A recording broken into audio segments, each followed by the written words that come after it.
Dios les bendiga, soy el pastor Gilberto Gutiérrez de la Iglesia Bautista Oreb de México DF. Me da mucho gusto saludarlos en este miércoles 19 de mayo 2021. Todos a bordo. Esa es nuestra serie, estamos en el devocional número 24.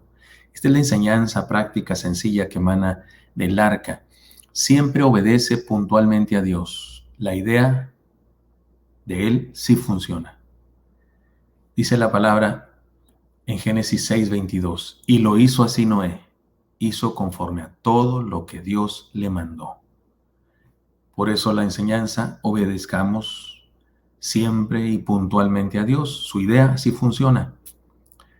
Seguimos encontrando lecciones de vida en la aventura del más inexperto, pero también el más exitoso empresario en asuntos del mar, en asuntos del agua, Noé. También hemos repetido con insistencia que Noé es llamado justo porque creyó. Todas las habilidades que podía tener para construir arcas y navegar, que ya dijimos que no tenía, pero si las hubiera tenido, igual hubieran sido inútiles en aquel cataclismo. Lo que hizo la diferencia entre él y los demás que se ahogaron fue que creyó, tenía fe, tuvo un encuentro con Dios, y tal como dice la palabra respecto a Abraham, la fe le fue contada por justicia, así por eso a Noé se le llama también justo. Desde hace días, iniciamos la recta final de los devocionales basados en esta aventura del arca y estamos estudiando las enseñanzas que nos quedan a la par de las enseñanzas que encontramos en una aventura bastante menor en cuanto a la dimensión del suceso y las complicaciones o posibles desgracias, pero cuyas circunstancias son las mismas y las enseñanzas también. Me estoy refiriendo a la experiencia de los apóstoles y el Señor Jesucristo en una tormenta o en un momento de dificultades en el mar. Leamos ahora una especial porción del texto. Dice así: mas a la cuarta vigilia de la noche, y dijimos desde ayer que es el momento más oscuro de la madrugada, más o menos entre las 5 o 6 de la madrugada, Jesús vino a ellos, 4, 5, 6 de la madrugada. Jesús vino a ellos andando sobre el mar, y los discípulos, viéndole andar sobre el mar, se turbaron diciendo: un fantasma, y dieron voces de miedo, gritaron de miedo. Pero enseguida Jesús les habló diciendo: tened ánimo, yo soy, no temáis. Una vez más, hasta ahí leeremos solamente. Hay otra parte del pasaje que todavía no leeremos, pero lo leeremos el día de mañana. A pesar de que los discípulos eran expertos navegantes, ya lo dijimos, conocedores efectivos del mar de Galilea, conocían muy bien su barca y además sabían nadar muy bien, tuvieron miedo, se desconcertaron, se turbaron, incluso expresaron sus supersticiones. Un fantasma, dijeron. Pero igual que Noé, además de todo eso que tuvieron, también tuvieron fe y, por cierto, la aventura finalmente fue exitosa. Ayer leímos lo que Marcos añade en la narración. Marcos dice: viendo que ellos se fatigaban remando porque el viento les era contrario, a eso de la cuarta vigilia de la noche, él fue a ellos caminando sobre el mar y quería pasarlos de largo.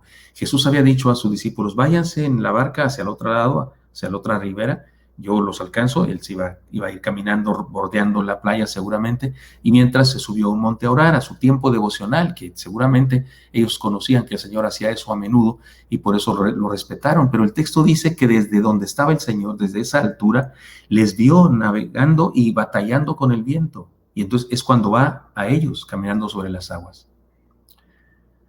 Es hermoso esa escena, es hermosa esa escena. Oró con los ojos abiertos. No hay posición exacta, ¿no?, para la oración. Uno puede orar como sea, en la posición que sea. Y decimos que cerremos los ojos para no distraernos y más, pero se puede orar con los ojos abiertos. Imagínense orando una noche estrellada, orando viendo un amanecer o viendo un anochecer. Bueno, el Señor oró viendo un viento recio que traía juidos, como se dice en mi rancho, traía temerosos a los apóstoles. Y entonces interrumpe su momento devocional y va a rescatarlos y a darles una enseñanza, de esas enseñanzas que solamente a ellos les daba cuando estaban a solas. Podemos estar seguros que los mandó al mar, pero no los abandonó, seguía con ellos. Lo mismo hace con nosotros, así es que no temamos hacer lo que nos manda por nada, recuerden. Ayer aprendimos eso. Ahora debemos enfocarnos en una escena que nos confronta con hermosa enseñanza. Dice el texto: pero enseguida Jesús les habló diciendo: tened ánimo, yo soy, no temáis. A esta escena me refiero. Jesús les habló diciendo: tened ánimo, yo soy, no temáis. Si usted es un asiduo lector de la Biblia, si usted asiste a la iglesia con regularidad, ya sabe que esta es la orden que el Señor más repitió según los evangelios, los 4 evangelios. la orden de no temer. No temas. Jesús lo repitió más veces, que ama a tu prójimo más que no peques. El Señor dijo, no temas, más veces que las otras órdenes que dio. Esta orden, en este caso, aparece por lo que los apóstoles estaban experimentando. Es decir, el Señor da esta orden a causa de lo que estaban experimentando. Y por cierto, lo que estaban experimentando se les salió por la boca incluso. Dice el texto, y los discípulos, viéndole andar sobre el mar, se turbaron, diciendo, un fantasma, y dieron voces de miedo. ¿Qué decían sus? No sé, uy, ay, Dios mío, auxilio, ¿qué va a pasar? Moriremos, no lo lograremos. No sé, voces de miedo, dice, tal vez gritos solamente. Unos hombresotes, ¿no? Pescadores, imagínense, con las manos callosas, ¿no? De las cuerdas, de los remos, de los peces, de los anzuelos, de las redes, y gritando de miedo. Mire, analicemos, ¿qué nos parece esto? El Señor está realizando una extraordinaria acción de amor. Entonces, bajó del monte aquel de donde estaba orando y fue a buscarlos. Los vio batallando y fue a ellos, interrumpiendo su tiempo de oración. Y para colmo, lo hace caminando sobre el mar. O sea, eso es extraordinario. Es decir, lo hace realizando un milagro. Lo hace por medio de una manifestación que a todas luces era algo del otro mundo, no de otro mundo. O sea, no fue en forma normal, no les mandó un WhatsApp, no les gritó, hey, oiga, no tengan miedo, no se preocupen, voy a orar por ustedes. Fue caminando sobre las aguas hasta donde estaban. ¿Y qué hacen ellos? Se turban y dicen una herejía y gritos de a montón. No los juzguemos. Estoy diciéndolo así como si fuera una gran torpeza, pero no los juzguemos, no los juzgo. Lo que hicieron es lo que los seres humanos regularmente hacemos ante las obras de Dios. Nos resulta difícil creerlas, las interpretamos equivocadamente y en ocasiones hasta las negamos o las contradecimos. Un ejemplo solamente, hace algunos años yo enfermé de mi corazón, experimenté un infarto y fui a dar al hospital, estuve 4 meses sin poder predicar y cosas así. Y cuando salí del hospital, el doctor me hicieron un cateterismo, entraron a mi cuerpo y encontraron que no tenía ninguna arteria coronaria tapada. Habían encontrado unas arterias coronarias, 2 isquemias se dice, en un estudio que me hicieron, un estudio muy, muy sofisticado que me hicieron. Pero cuando entraron, descubrieron que no encontraron esos tapones, no encontraron lo que habían encontrado en el estudio. Y yo dije a los hermanos de la iglesia, seguramente Dios hizo un milagro, pero no faltó quien dijera, pastor, a lo mejor tenía usted otro problema, a lo mejor era su hernia yatal, a lo mejor era un aire, pastor, que le dio y por eso le dolía el pecho.